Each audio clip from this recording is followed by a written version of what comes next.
First and foremost, I want to give all praises, glory, and honor to Yahweh, Ba'ashem Yahushua. That's all praises to the Most High God in the name of His only begotten Son, who the world innately called Jesus Christ. It's the brother Aliyah from the angels of Yahweh.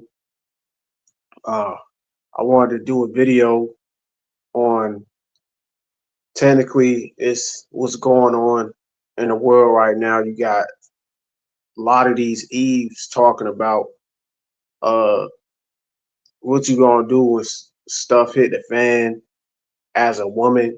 You gonna need a man that can protect you, right? And which is which is true to an extent, but ultimately it don't matter if that man knows how to fish, use a gun, if he's not one of the elect men of Yahweh Bashim outside, Israelite man, it's not gonna matter, right? So I'm gonna play this video of this Eve, or I believe to be an Eve, and we gonna get into the precepts, because she was basically saying, how can you be attracted to a man who won't know how to survive if the grid failed today? Like, and we was in a post-apocalyptic scenario, right? And the reason I want to do this video is because women, they care about power. They really don't care about you. They care about your power, your status, and what you can do for them, right? They don't really give a damn about you, right? Most of them, not saying all of them, because there's good sisters out there, like 0.1%, but 99% of them, that's what they care about. Perfect example is, let's say you were dealing with a woman in the world, right? And she went through your phone and she seen you texting another female, right? She gonna leave you because she gonna call you a cheater, but then she'll go mess with NBA YoungBoy or whatever other celebrity that deals with like 10 women at once, right? But she'll go deal with him knowing he deal with multiple women at once, but she won't deal with you because you don't got the money and the power and the status as him, right? And and why this woman is gonna say this, what's the point of having a man if all hell break loose, he can't do nothing for you because all that's gonna be out the window. Money and fame, that's gonna be out the window. Now they're gonna look for a man. The new power is gonna be a man that can protect you, right? And at times of all hell breaking loose. And the Bible talks about that. That's what's gonna happen. So we're gonna play this video and then we're gonna get into it. Man can't keep you alive in a post-apocalyptic situation. I don't want it. How are you even attracted to somebody who just get pillaged as soon as the government fails to enforce the laws? You don't really love him because you can't. Because what you really love is the social contract that we all have right now that allows him to stay alive. As soon as the world fell, you wouldn't be able to love him because you guys would have been pillaged and you would have to choose a stronger man. I would also go as far as to say is like, as a man, you can't bite, you can't shoot, you can't grow food, you can't fish, and you can't figure out how to get us any of those resources. What are we doing here?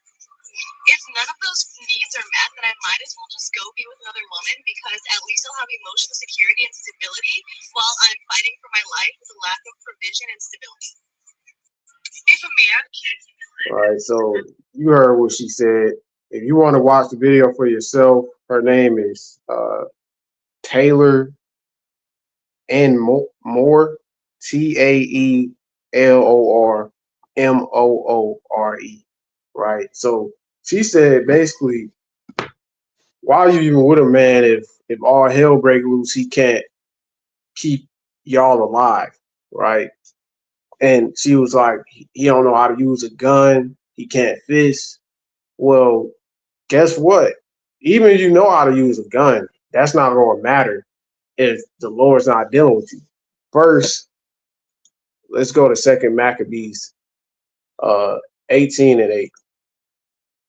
Right? Yeah, you can use a gun, know how to fish, but first and foremost, you want to be right with the Most High.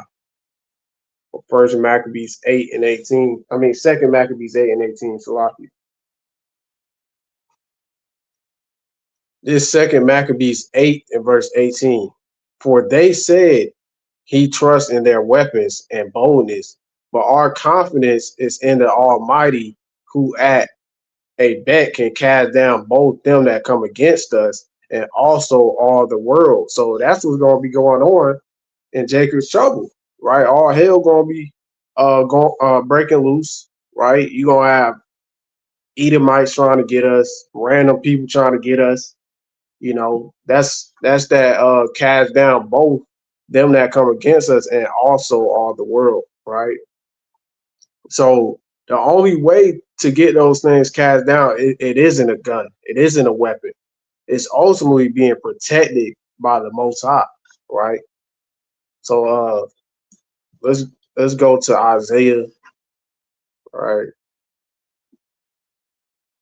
Isaiah 13 and 12, right? It says, "I will make a man more precious than fine gold, even a man than golden wedge of offer or off fire," right? So a man, an Israelite man, is going to be more precious than fine gold. That's who they're going. That's who all these women are going to be seeking, right, in the days to come. An Israelite man, because as she said, right, none of that, all your money, you know, your social status, that's not going to matter where all hell breaks loose, right?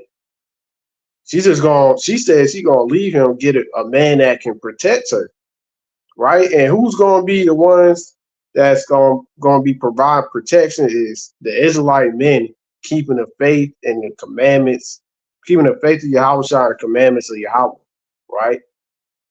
That's going to be where the protection is at, right? It says, "I will make a man more precious than fine gold," right? You know, an Edomite man ain't going to be more precious than fine gold. Ain't nobody gonna trust a white man with all hell breaking loose, right? It's talking about an Israelite man keeping the commandments and faith in Yahweh, right?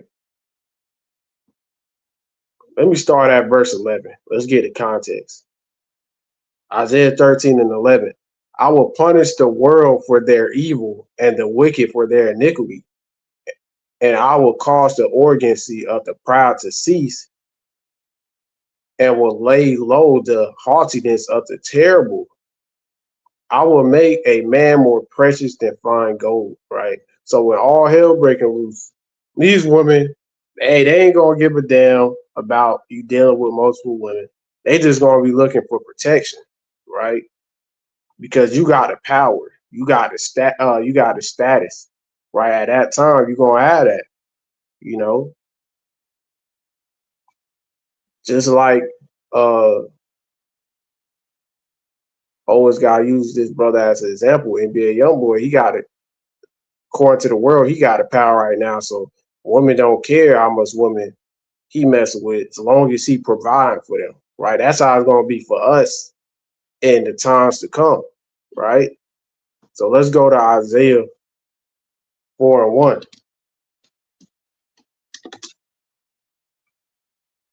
says, "And in that day, 7 women shall take hold of one man, saying, we will all," Salaki, saying, "we will eat our own bread and wear our own apparel. Only let us be called by thy name to take away our reproach," right? So in the days to come, Jacob's trouble, 7 women is going to try to be with an Israelite man, right? They not going to give a damn that it's 3 other women that's already there. They just going to be wanting to be protected. That's all they're going to care about. That's why it says, saying, "We will eat our own bread and wear our own apparel," right? So they're not gonna care about you providing financial things. You know, let's read it in the NLT, right? They're not gonna care about money and all that. They just gonna want you to protect them. So this is Isaiah 4:1 in the NLT. It says, "In that day, so few men will be left that 7 women will fight for each man, saying, let us all marry you." Right? So they're not gonna care, you know. Let's say you already had a wife, they're not gonna care. They just gonna be wanting to be protected. You know, reading on it says, "We will provide our own food and clothing." Right. So they just that's what it's gonna come down to. You know, protection and power. Only let us take your name so we won't be mocked as old maids, right? So in the times to come, these women, hey, they gonna get right because we gonna be finding and find gold, right? Let's go to Isaiah 32. Uh, go back to the KJV.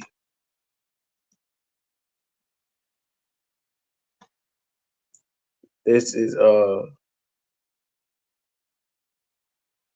this is Isaiah 32 and 2 says, "And a man shall be as a hiding place from the wind, and a cover from the tempest, as rivers of water in a dry place, as the shadow of a great rock in a weary land."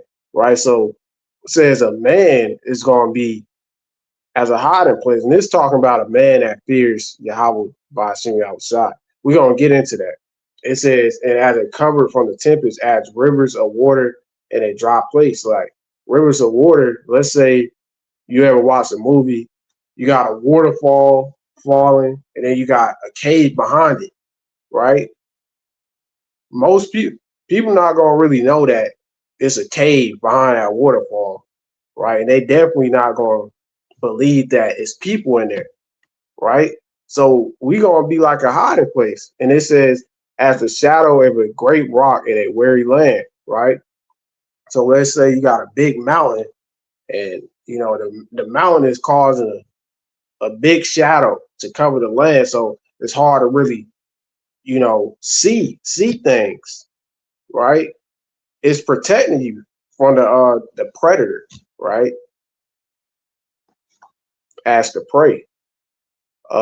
It says, "And a man shall be as a hiding place from the wind, and covered from the tempest, as rivers of water in a dry place, as the shadow of a great rock in a weary land." Right? Let's jump down to verse 9. Isaiah 32 and 9. "Rise up, ye women that are at ease. Hear my voice, ye careless daughters. Give ear unto my speech." Right? So the Most High talking to these women who just don't give a damn. He's letting them know the times that's coming. Right? You don't want to have that mindset when shit hit the fan. Right? Salaki. You know? And let me read Isaiah 32 and 2 again. It says, "A man shall be as a hiding place." Right, now let's go to Psalms 91.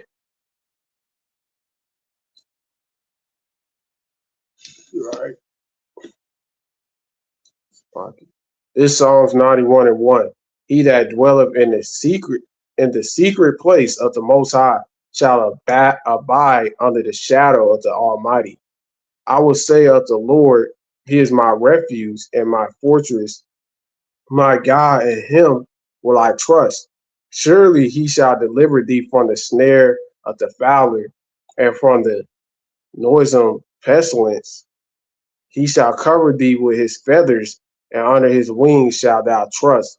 His trust shall be thy shield and buckler.